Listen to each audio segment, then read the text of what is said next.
Next topic आपका है inter quartile range and quartile deviation. Inter quartile range and quartile deviation, RANGE, range लिखा हुआ है। Okay, the difference between, इसमें Q3 और Q1 के बीच का जो डिफरेंस होता है, the difference between Q3 and Q1 is known as inter quartile range. Class में भी डिस्कस किया गया था। Q1 contains 25% of informations of the distribution. Q3 contains the 75% information of the distribution. When you subtract Q1 from the Q3, 75% minus 25%, it will carry near about 50% information.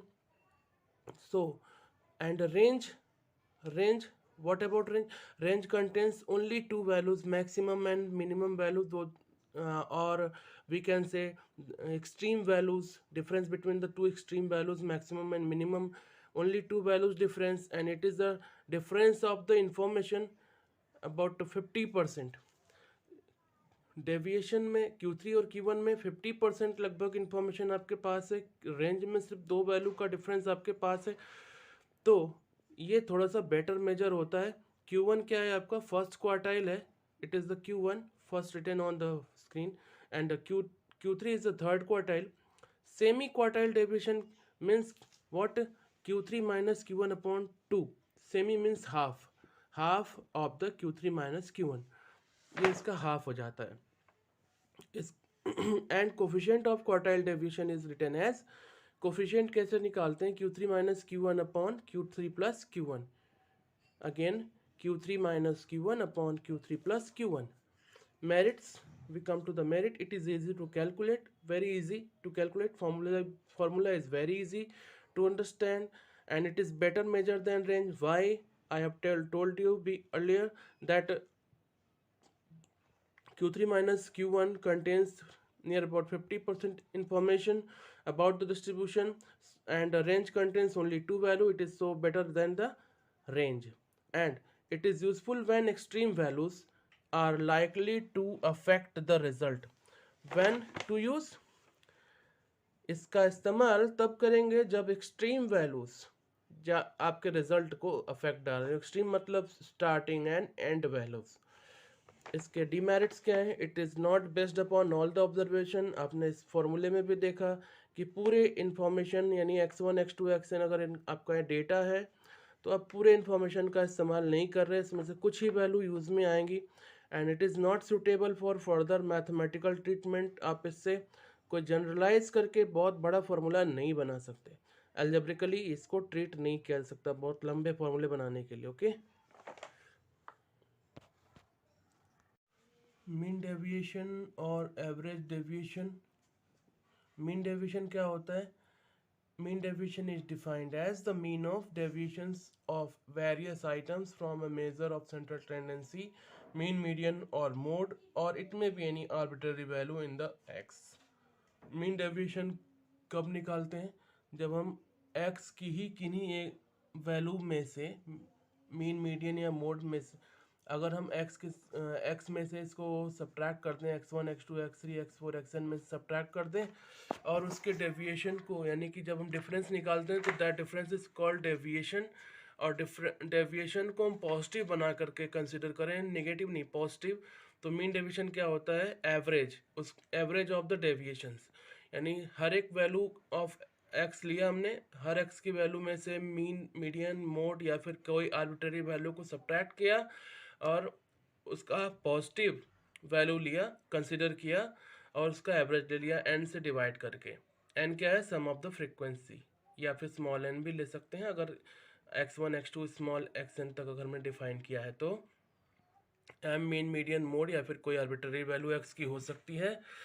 और अगर हमने यहाँ पे फ्रीक्वेंसी डिस्ट्रीब्यूशन ले लिया तो उस कंडीशन में यहाँ पर एफ आई आ जाएगा। और यहाँ पे हमने डिस्कस किया है coefficient of mean deviation. Coefficient of mean deviation क्या होता है, mean deviation divided by M.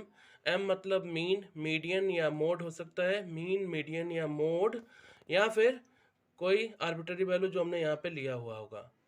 और एक्स आई एफ आई अगर फ्रिक्वेंसी डिस्ट्रीब्यूशन है उस कंडीशन में मीन डेविएशन क्या हो जाएगा, यहाँ पर एफ आई से इंटू कर देंगे डेविएशन में और इसमें टोटल फ्रिक्वेंसी से डिवाइड कर देते हैं।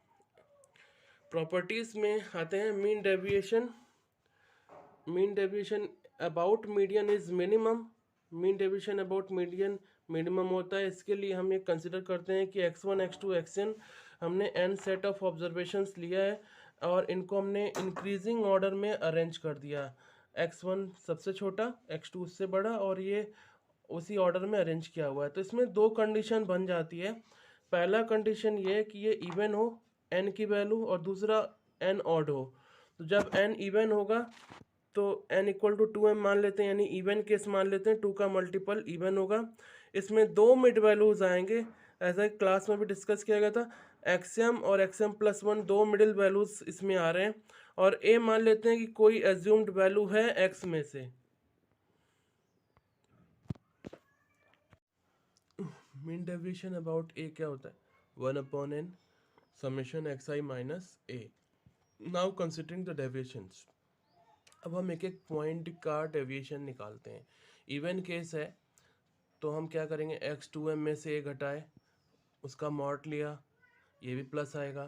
x1 माइनस a, इसका भी मॉड लिया। ये मिनिमम कब होगा, जब a की वैल्यू इन्हीं दोनों वैल्यूज़ के बीच में से कोई एक होगी, x2m और या फिर x1 में से। इसी तरीके से हम बाकी की चीज़ों को डिफाइन करते हैं। x2m minus 1 minus a mod लिया प्लस x2 माइनस a, ये भी मिनिमम कब होगा, जब a की वैल्यू x2 से लेके x2m माइनस 1 के बीच में होगी।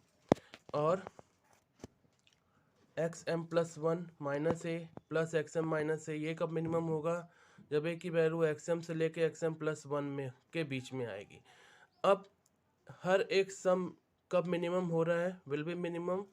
हर एक सम को हमने कहा है कि ये मिनिमम होगा। देखिए हर एक जगह पे मिनिमम लेके चल रहे हैं और क्वेश्चन में भी यही कहा गया था कि मिनिमम लेके आना है। तो मिनिमम के लिए क्या करेंगे, each of the sum will be minimum, is therefore mean deviation about a is minimum when a lies between xm and xm plus 1। और xm प्लस 1 है क्या, ये दो मिड वैल्यूज़ हैं और a जब इन दोनों के बीच में आएगा तो उस कंडीशन में हम यही कहेंगे कि ये मीडियन हो गया, xm और xm प्लस 1 का एवरेज हो गया, मीडियन हो गया। और आगे बढ़ते हैं केस 2 पे, जब n की वैल्यू क्या हो जाए, ऑड हो जाए। n की वैल्यू हम 2m प्लस 1 ले रहे हैं। इसी तरीके से इसको भी प्रूव करेंगे। तो x2m plus 1 minus a plus x1 minus a, ये मिनिमम कब होगा, जब a की वैल्यू x1 और x2m प्लस 1 के बीच में होगी। इसी तरीके से x2m माइनस a और इसका मॉड और x2 माइनस a का मॉड, ये कब मिनिमम होगा, जब a x2 और x2m माइनस x2m के बीच में लाई करेगी। इसी तरीके से लास्ट तक चलते हैं। xm plus 2 minus a plus xm minus a का मॉड मिनिमम कब होगा, जब a की वैल्यू xm और xm प्लस 2 के बीच में लाई करेगी। और इन सारे मिनिमम वैल्यूज़ में से हम देखेंगे कि मीन डेविएशन अबाउट a ये कब होगा मिनिमम, जब a की वैल्यू xm प्लस 1 के बराबर हो, दैट इज़ द मीडियन। ये आप न्यूमेरिकल एग्जांपल लेकर के आप इसको देख सकते हैं, बार बार करके आपको बार बार एक ही आंसर मिलेगा।